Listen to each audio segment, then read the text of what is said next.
হযরত ওমর রাদিয়াল্লাহু তাআলা আনহু রাতের বেলা যখন গভীর রাতের বেলা যখন ঘুরতে থাকেন, হঠাৎ ওমর রাদিয়াল্লাহু তাআলা আনহুর চোখের মধ্যে নিবি নিবি আলো দেখা যায়। এমন একটা করে ঘর দেখা যায় যেটার মধ্যে থেকে একটু একটু আলো দেখা যাচ্ছে। ওমর রাদিয়াল্লাহু তাআলা আনহুর মনে হলো হয়তো ওই ঘরের মধ্যে কোনো ব্যক্তি আছে অসুস্থ।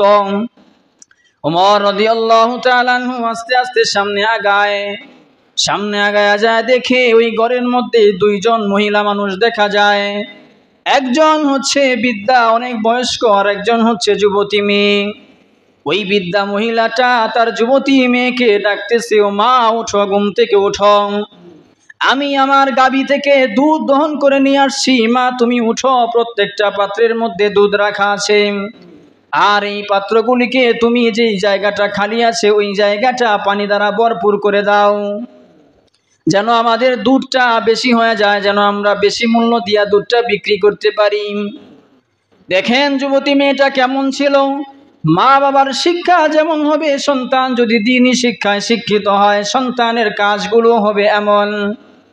ওই যুবতী মেয়েটি বলে, মা এত গভীর রাতে তুমি আমাকে এই কাজের আদেশ দিচ্ছ, এইটা তো উমরের জামানা, এইটা তো উমরের জামানা, এই জামানায় উমর তো রাত্রের বেলা গুইরা গুইরা দেখে কোন জায়গায় কি হয়, আমি যদি এই কাজটা করি আর যদি উমর যদি দেখে ফেলেন।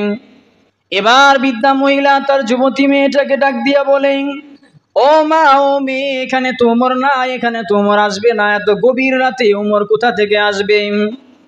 যুবতী মেয়েটি তার মাকে বলে, মা উমর হয়তো দেখবে না, উমরের পাহারাদাররা হয়তো দেখবে না, উমরের যারা পুলিশ আছে দায়িত্বশীল তারা হয়তো দেখবে না, কিন্তু এই উমরকে যিনি দায়িত্ব দিয়েছেন, যিনি যার দায়িত্ব পালন করতেছেন, তার তো একজন মালিক আছেন, যিনি তোমারও মালিক আমারও মালিক, তিনি তো রাতের অন্ধকারেও যেমন দেখেন দিনের আলোতেও তেমন দেখেন, তো আমি যেই কাজটা করব তিনি তো দেখবেন, আমাদের রব আল্লাহ তাআলা তো দেখবেন।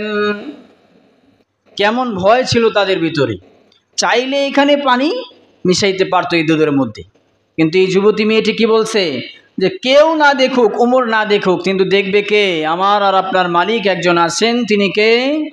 আল্লাহ, তিনি তো দেখবেন। এই হচ্ছে তাদের মধ্যে তাকওয়া ছিল।